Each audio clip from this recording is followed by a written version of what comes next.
All new sounds a bit dramatic as you look at the new 2012 Civic, yet that's exactly what it is. One of the best-selling cars in the world has become perhaps rather unnoticeable. Let's drive the 2012 Civic EXL with nav and check the tech. An all-new Civic isn't like an all-new Mustang. These are conservative cars. Updates include a less doughy face up front, a rump that appears to have been taken from a Dodge Neon, an economy mode with a big green button, a new 5-inch information screen, and standard stability control to keep all of this right side up.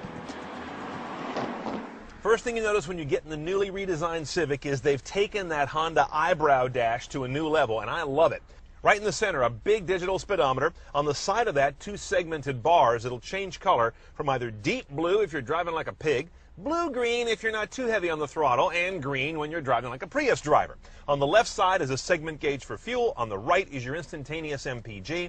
Then you've got this new thing on the right, which is a completely new idea for Honda, this big LCD info gauge that ties into the left side controller here. Notice the theme, big and readable. The display, also the controller. This I button takes me through, I think, a combination of 3 screen positions. This one here, which is date and time. The next one, which is media. And the third one, which is kind of everything. Fuel economy, media, date and time, all rolled into one. That's the one I like. The same rocker lets you control your media. I can go track to track or station to station. If I hold the button down, it seeks the station. If I bump it once, it goes to my next preset. It's all very logical. Up and down gives you volume. And again, notice how all the graphics are very clear and easy to see at a glance. This is some nice interface work. And up here you've also got some of your basic vehicle setup menus. On the right-hand side of the wheel is a similar controller for cruise control, and then down here I've got my hands-free calling and my voice command button, which still remains kind of separate in a Honda, which never made any sense to me. This also doesn't make any sense. Why the hell do I have a huge tachometer in this car with an automatic? Get rid of it. There's got to be something else we can put there. Maybe not, because everything I care about is up on the eyebrow. Over here's the economy button. This car has either a regular mode or push the green button, and you now have got a wimpy car. It tailors back all of its driving responses to encourage you to use less fuel. Here's something else I don't care about. This head unit, I'm tired of it. It's ancient. This is completely now at odds with the rest of the interface work Honda has done. This is the old school. The kind of crunchy graphics, the little tiny fiddly knobs, the small typography on the legends. This is like 2005, and this is 2011. This doesn't belong here anymore. The navigation system is entirely serviceable. It's just not any fun to deal with. You do have live traffic here under the little tiny information button. That'll show up as a list or on the map. Same dopey controller Honda's had for years, but I think it's actually gotten smaller. This little mushroom cap thing, what's the point in a car? Your optical disc is up here. And among your audio choices are that CD, AM, FM, XM radio, no HD radio. And I've also got my USB pigtail down here. Auxiliary analog is up here. And once I get a phone paired up, I have Bluetooth streaming as well as hands-free calling. Audio output is straightforward, 160 watt amp. That's it. No subs, no surround, and no factory choices for an upgrade, not even on this high trim car. One transmission only on this EXL high trim car. It's this 5-speed automatic. Relatively few gears for this day and age. No rear view camera, standard or optional on a Civic still. No shifty thing, no gate, no paddles, no nonsense. This is not a race car. It's meant for getting around.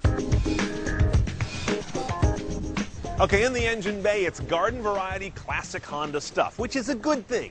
This car is about getting around efficiently for like 300,000 miles. And this is the kind of motor that does it. A not overstressed 1.8-liter inline-4 sitting side saddle, driving the front wheels, 140 horsepower, 128 foot-pounds of torque. Gets this guy up to 60 in about 9.2 seconds, which is not the point on a basic Civic. MPG is. They deliver there at 28 city, 39 highway. 39 highway, one shy of the magic 40. That's got to be killing them. Now compare those MPG numbers to the outgoing 2011 Civic, and you'll see they're 2 to 3 miles per gallon better on a car with an automatic. Nice, but nothing dramatic. Okay, let's drive our eminently civilized Civic EXL. Again, high trim car here.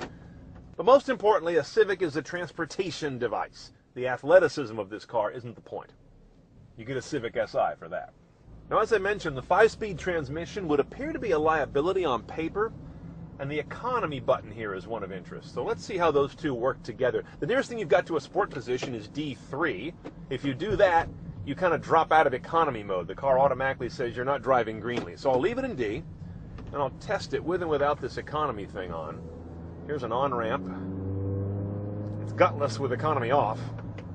Let's put it on. Feels the same. I have to say, this car feels more gutless than past Civics I've driven. I wonder if it's part of a master change in their tuning to wring the most MPG out of the car. It's just got no snap at all. Okay, now at freeway speed with the economy button on, I definitely feel a difference in tip-in on the throttle if I was trying to pick up some speed or jump ahead into a lane.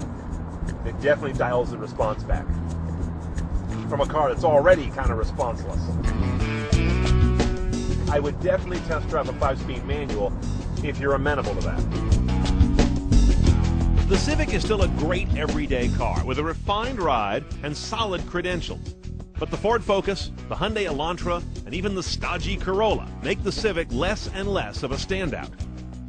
A 2012 Civic EXL is going to run you about $22,700 out the door with destination. This is the high trim model, of course. Option